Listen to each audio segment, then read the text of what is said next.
मित्रांनो, आमच्या चॅनेलवर तुम्हा सर्वांचे स्वागत आहे। मित्रांनो, एकदा माता पार्वती भगवान शंकराकडे जाऊन म्हणते, परमेश्वरा, पृथ्वीची अवस्था अत्यंत वाईट आहे, हे मी पाहिले आहे।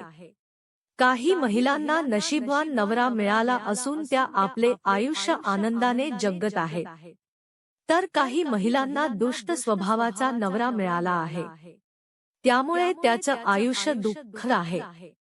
शेवटी असे का प्रत्येक स्त्रीला चांगलं आयुष्य जगायचं असतं, मग प्रत्येकाला नशीबवान नवरा का मिळत नाही? तर भगवान शिव म्हणतात, हे पार्वती, आता मी तुम्हाला एका कथेच्या माध्यमातून सांगणार आहे की कोणत्या स्त्रीला भाग्यवान पती मिळतो आणि कोणत्या स्त्रीला दुष्ट स्वभावाचा पती मिळतो। म्हणून कथा खूप लक्षपूर्वक ऐका। मग माता पार्वती भगवान शंकराला कथा लक्षपूर्वक ऐकण्याचे वचन देते आणि त्याला कथा सुरू करण्याची विनंती करते। त्यामुळे कथा सुरू करण्यापूर्वी मी तुम्हा सर्वांना विनंती करते की आमच्या कथेला तुम्हीही लक्षपूर्वक ऐका। त्यापूर्वी आमच्या चॅनेलला सबस्क्राइब करा आणि बेल आयकॉन दाबा, जेणेकरून आमच्या प्रत्येक व्हिडिओचे नोटिफिकेशन प्रथम आपल्यापर्यंत पोहोचू शकतील आणि आपण व्हिडिओमधून मिळालेल्या ज्ञानाचा आनंद घेऊ शकता। चला तर मग कथेला सुरुवात करूया। भगवान शिव म्हणतात की, हे पार्वती, अनेक वर्षांपूर्वी एका राजाच्या 2 राण्या होत्या। मोठ्या राणीचे नाव शोभा असे होते। ती अतिशय चांगल्या स्वभावाची आणि दयाळू स्त्री होती। आणि छोट्या राणीचे नाव रूपा होते, जी अतिशय कठोर मनाची होती आणि ती खूप दुष्ट स्वभावाची होती। थोरली राणी शोभा हिला एक मुलगीही होती, तिचे नाव देवी होते। त्याच वेळी धाकटी राणी रूपा यांना एक मुलगीही झाली, तिचे नाव तारा होते। राणी रूपा अतिशय हुशार आणि महत्वाकांक्षी स्त्री होती। राज्याची सत्ता आपल्या हातात असावी अशी तिची इच्छा होती। राजाही तिला घाबरत होता। त्याच वेळी लहान राणी, जिचे नाव रूपा होते, ती मोठ्या राणीचा आणि तिच्या मुलीचा तिरस्कार करत असे। आता एके दिवशी तिने राजाला सांगितले की, महाराज, मोठी राणी शोभा आणि तिची मुलगी देवीला राजवाड्याबाहेर हाकलून द्या, नाहीतर मी राजवाडा सोडून जाईन। भगवान शिव म्हणतात, हे पार्वती, राजा आपली धाकटी राणी रूपाला खूप घाबरला होता। राजाला वाटले की माझी छोटी राणी जे म्हणते आहे ते मी करावे। तिला हवं ते मी करायला हवं, नाहीतर काहीही बिघडू शकतं। भगवान शिव म्हणतात, हे पार्वती, मग छोट्या राणीचे म्हणणे ऐकून राजाने त्याची मोठी राणी आणि तिच्या मुलीला राजवाड्याबाहेरील एका छोट्याशा घरात राहायला पाठवले। पण एवढं सगळं होऊनही छोट्या राणीचा मोठ्या राणी बद्दलचा तिरस्कार काही कमी झाला नाही आणि त्यामुळे लहान राणी मोठ्या राणीला बर्बाद करण्याचे नवे मार्ग शोधत होती। भगवान शिव म्हणतात, हे पार्वती, जेव्हा मोठी राणी ही आपली मुलगी देवीसोबत राजवाड्याबाहेर राहू लागते, तेव्हा एके दिवशी राजाची धाकटी राणी मोठ्या राणीच्या मुलीला सांगते की तिने गायींना दररोज चरण्यासाठी जंगलात नेले पाहिजे। भगवान शिव म्हणतात, हे पार्वती, मोठ्या राणीला हे चांगलेच ठाऊक होते की माझी मुलगी गायी चरायला गेली तर छोटी राणी तिला आणखी काही अडचणीत टाकेल। तेव्हा मोठ्या राणीने आपल्या मुलीला सांगितले की, देवी, रोज सकाळी गायींना जंगलात चरायला घेऊन जा आणि संध्याकाळच्या आधी घरी ये। छोट्या राणीच्या मनात तुझ्याबद्दल काय चाललंय माहित नाही, कदाचित तुझ्यासाठी नवीन षड्यंत्र असेल, त्यामुळे संध्याकाळपूर्वी गायींना घरी आणावे लागेल, हे नेहमी लक्षात ठेवावे। भगवान शिव म्हणतात की, हे पार्वती, मोठ्या राणीची मुलगी, जिचे नाव देवी होते, तिला आपल्या आईची आज्ञा पाळावी लागली आणि अशा प्रकारे देवी आपल्या आईची आज्ञा पाळते आणि दररोज सकाळी गायींना जंगलात घेऊन जाते आणि संध्याकाळ होण्यापूर्वीच ती जंगलातून घरी येत असते। मग हा दिनक्रम रोज चालतो। एके दिवशी संध्याकाळी मोठ्या राणीची मुलगी गायींना चारून घरी परतत असताना पाठीमागून तिला मंद आवाज ऐकू आला आणि तो आवाज म्हणाला, हे देवी, तू माझ्याशी लग्न करशील का? भगवान शिव पार्वतीला म्हणतात की हे पार्वती. मोठ्या राणीच्या मुलीने तो जंगलातून हा आवाज ऐकताच ती ताबडतोब घाबरली आणि शक्य होईल तितक्या लवकर ती गायींना घेऊन घरी आली. मग दुसऱ्या दिवशी ती घरी परतत असताना तिला पुन्हा त्याच ठिकाणी तोच आवाज ऐकू आला आणि तो आवाज म्हणाला, हे देवी, तू माझ्याशी लग्न करशील का? मग रात्री त्या मुलीने आपल्या आईला म्हणजे मोठ्या राणीला त्या आवाजाबद्दल सांगितले.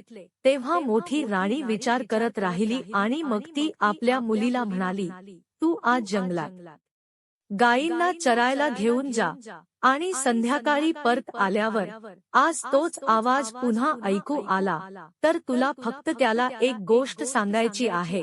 उद्या सकाळी माझ्या घरी ये, मग मी तुझ्याशी लग्न करीन.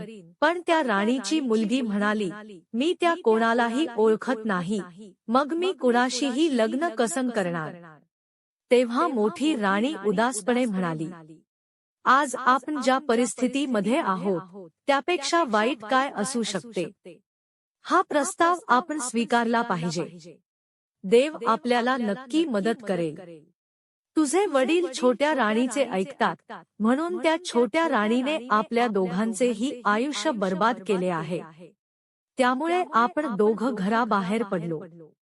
जर देव तुला लग्नाची संधी देत असेल आणि कुणाला तुमच्याशी लग्न करायचे असेल तर मग त्यात गैर काय? तू लग्नाला होकार दे. देव जे करतो ते चांगलं आहे.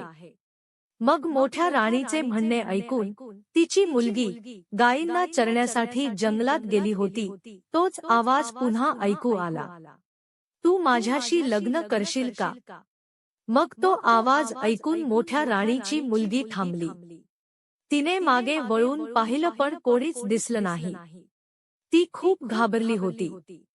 पण मग तिला आईचे शब्द आठवले आणि म्हणून ती म्हणाली, हो, उद्या सकाळी तू माझ्या घरी आलास तर मी तुझ्याशी लग्न करीन. आणि असे बोलून ती मुलगी गायींना घेऊन वेगाने घराकडे परतली. भगवान शिव म्हणतात, हे पार्वती, मग दुसऱ्या दिवशी राजाची मोठी राणी शोभा लवकर उठते आणि मनातल्या मनात विचार करते की माझ्या मुलीने काल सांगितले आहेत की तू माझ्या घरी आलास तर मी लग्न करीन. म्हणून या विचाराने मग राजाच्या मोठ्या राणीने दरवाजा उघडला तर तिथे कोणीच नव्हतं. तिला जे दिसत ते पाहून तिला अचानक धक्का बसला आणि ती स्तब्ध झाली. कारण दरवाजाच्या बाहेर पायऱ्यांवर एक मोठा अजगर बसला होता. तेव्हा राजाची मोठी राणी मदतीसाठी ओरडली आणि अचानक तिची मुलगी देवी आणि नोकर मदतीसाठी आले आणि मोठ्या राणीला म्हणाले, काय झाले? तू एवढा आरडाओरडा का करत आहेस? भगवान शिव म्हणतात की हे पार्वती, जेव्हा सर्वांनी अजगराला पाहिले आणि त्याला मारण्यास तयार झाले तेव्हा अजगर अतिशय नम्र आवाजात म्हणाला, मला निमंत्रित करण्यात आले होते म्हणून मी येथे आलो आहे. तुझ्या मुलीने मला वचन दिले होते की जर मी सकाळी घरी आलो तर ती माझ्याशी लग्न करेल, म्हणून मी इथे आलो आहे. अजगराचे बोलणे ऐकून राजाच्या मोठ्या राणीला काहीच समजले नाही की तिने असे का केले आणि आता काय करावे. तिला आशा होती की एखादा सुंदर तरुण आपल्या मुलीशी लग्न करण्यासाठी येईल आणि तो अजगर असेल असे तिला कधीच वाटलं नव्हते. भगवान शिव म्हणतात, हे पार्वती, तेव्हा एक नोकर राजाच्या धाकट्या राणीकडे गेला आणि तिला संपूर्ण घटना सांगितली. त्यामुळे हे ऐकून ती राणी खुश झाली आणि त्याच वेळी ती आपल्या नोकरांसह मोठ्या राणीच्या घरी आली आणि मोठ्या राणीला धमकावून सांगू लागली की राजकुमारी देवीने जर कुणाशी लग्न करण्याचे वचन दिले असेल तर तिने आपले वचन पाळलेच पाहिजे. राणी म्हणून न्याय करणं हे माझं कर्तव्य आहे आणि आता तू तुझ्या मुलीला तिचं वचन पूर्ण करायला सांग आणि या अजगराशी लग्न कर. भगवान शिव म्हणतात की हे पार्वती, छोट्या राणीने मोठ्या राणीच्या मुलीचे लग्न त्या अजगराशी करण्यास भाग पाडले होते आणि जेव्हा मोठ्या राणीने मजबुरीने आपल्या मुलीचे लग्न अजगराशी लावून दिले तेव्हा छोट्या राणीला खूप आनंद होतो. भगवान शिव म्हणतात, हे पार्वती, मोठी राणी कोणत्याही प्रकारच्या संकटाला सामोरे जाण्यास तयार होती.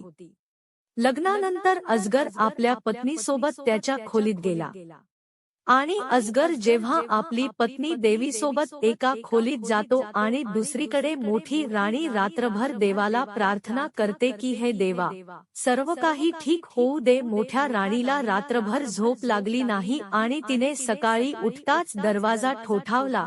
मग दरवाजा उघडताच ती बघते तर काय, एक सुंदर तरुण बाहेर येतो आणि मोठ्या राणीची मुलगी देवी सुद्धा येऊन त्याच्या मागे उभी राहते. भगवान शिव म्हणतात, हे पार्वती, मग मोठ्या राणीने त्या तरुणाला पाहताच ती म्हणू लागली की मी तुम्हाला ओळखत नाही, पण तुम्ही माझ्या मुलीचा जीव वाचवला आहेस, त्यामुळे मी आणि माझी मुलगी देवी तुमचे आभारी आहोत. भगवान शिव म्हणतात की हे पार्वती, अशा प्रकारे मोठ्या राणीचे बोलणे ऐकून तो तरुण म्हणू लागला, राणी, मला एका देवाने शाप दिला होता, त्यामुळे मी अजगर बनलो होतो. नंतर त्याला आपल्या कृत्याची खंत वाटू लागली. तेव्हा तो म्हणाला की जर एखाद्या राजकन्येने तुझ्याशी लग्न केले तर तू पुन्हा पुरुष होऊन या शापातून मुक्त होशील. देवाला हेच मान्य होते. मग जेव्हा तुमची मुलगी देवीने माझ्याशी लग्न केले तेव्हा माझी या शापातून सुटका झाली आणि मी पूर्वीसारखा सुंदर राजकुमार झालो. आता मी पुन्हा कधीच अजगर होणार नाही. भगवान शिव म्हणतात की हे पार्वती, मोठी राणी आता राजकुमाराला पाहून खूप प्रसन्न झाली होती. ती आपली मुलगी आणि जावयाला घेऊन राजाला भेटायला गेली, कारण घडलेली घटना ही अतिशय विचित्र होती आणि ती सर्वांना माहीत झालेली होती. आजूबाजूला असलेले लोक जमा होऊ लागले आणि नवीन जोडीला पाहण्यासाठी ते राजवाड्यात येऊ लागले. सगळ्यांना खूप कुतूहल वाटत होतं. कुणाच्या मनात मत्सर असेल तर तो छोट्या राणीच्या मनात होता, कारण तिला वाटायचं की मी मोठ्या राणीच्या मुलीचं लग्न अजगराशी केलं आहे आणि तिचं आयुष्य आता बर्बाद होणार आहे. पण तो राजकुमार झाला आणि याच कारणामुळे छोट्या राणीला मोठ्या राणीचा आणि तिच्या मुलीचा हेवा वाटला. भगवान शिव म्हणतात, हे पार्वती, छोटी राणी खूप रागावली होती. तिला नशीबवान नवरा कसा मिळाला, मोठ्या राणीच्या मुलीचे चांगले भवितव्य तिला सहन झाले नाही, त्यामुळे तिने स्वतःला खोलीत बंद केले. तेव्हा तिला एक युक्ती सुचली आणि तिने आपल्या मुलीला बोलावले आणि तिला सांगितले की मोठ्या राणीची मुलगी देवी आता विवाहित असून तिला भाग्यवान पती मिळाला आहे. तो राजकुमार आहे.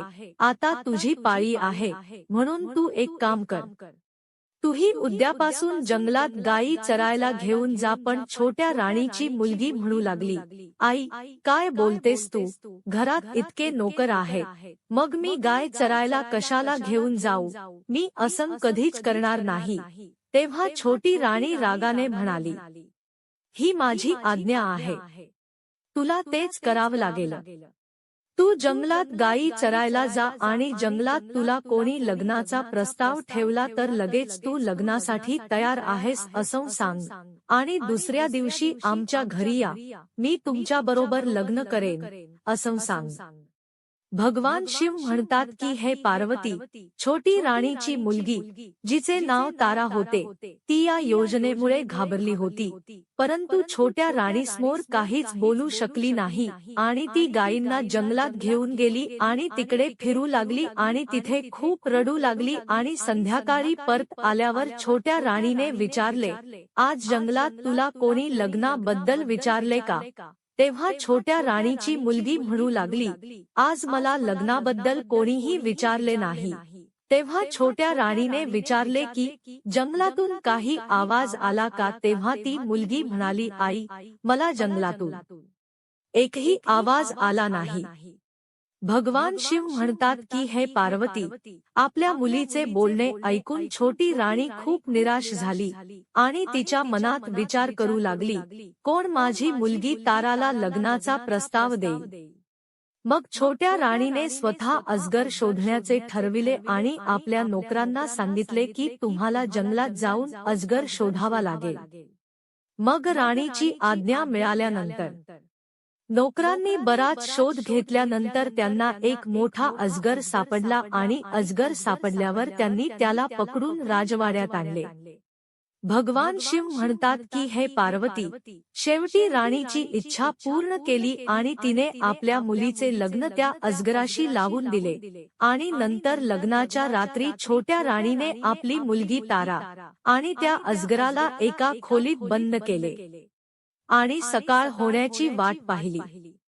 राणीला रात्रभर झोप लागली नाही कारण ती या वेळेत विचार करत होती की या अजगराचे राजकुमारात रूपांतर होईल. पण सकाळ झाली तेव्हा छोट्या राणीने दरवाजा ठोठावला. दरवाजा उघडला नाही तेव्हा तिने दरवाजा तोडला. दरवाजा तुटताच तिला त्यात जे दिसले ते म्हणजे राक्षसाच्या रूपात उभा असलेला अजगर आणि त्याने आपली मुलगी ताराला मृताच्या स्वाधीन केले होते. मग लहान राणीने आपल्या मुलीला मृत अवस्थेत पाहताच ती पळायला लागली आणि तेव्हा राक्षसाने त्या छोट्या राणीलाही ठार मारले. भगवान शिव म्हणतात, पार्वती, तुझा प्रश्न होता की कोणत्या स्त्रीला भाग्यवान पती मिळतो, तर ऐक, आपल्या पतीवर मनापासून प्रेम करणारी, नवऱ्याची नेहमी सेवा करणारी आणि चारित्र्यसंपन्न असणारी स्त्री, तसेच सासू सास्यांची सेवा करणाऱ्या अशा स्त्रीला प्रत्येक जन्मात भाग्यवान पती मिळतो. मोठ्या राणीची मुलगी जिचे नाव देवी होते, ती प्रत्येक जन्मात आपल्या पतीवर मोठ्या मनाने प्रेम करीत असे, त्यामुळे या जन्मातही तिला भाग्यवान पती मिळाला आणि राजाच्या धाकट्या राणीच्या मुलीचे नाव तारा होते. मागील जन्मात तिने पतीला खूप मारहाण केली होती, ज्यामुळे या जन्मात तिला अजगराच्या वेशात राक्षसाच्या रूपात पती मिळाला आणि मग लहान राणी आणि तिच्या मुलीला त्या राक्षसाने मृताच्या स्वाधीन केले. भगवान शिव म्हणतात की हे पार्वती, भाग्यवान पती तेव्हाच मिळतो जेव्हा जी स्त्री आपल्या पतीची मनापासून सेवा करते आणि जी स्त्री आपल्या पतीला मारहाण करते, त्याच्याशी गैरवर्तन करते, विश्वासघात करते, अशा स्त्रीला प्रत्येक जन्मात एक दुष्ट पती मिळतो. त्यामुळे भाग्यवान नवरा मिळावा म्हणून प्रत्येक स्त्रीने आपल्या पतीची सेवा केली पाहिजे. म्हणून मित्रांनो, जर तुम्हाला कथा आवडली असेल तर कृपया आमचे चॅनेल सबस्क्राईब करा, कारण भगवान शिव पार्वतीची कृपा ज्या कोणावर पडते त्याला नशीबवान बायको किंवा नशीबवान नवरा मिळतो.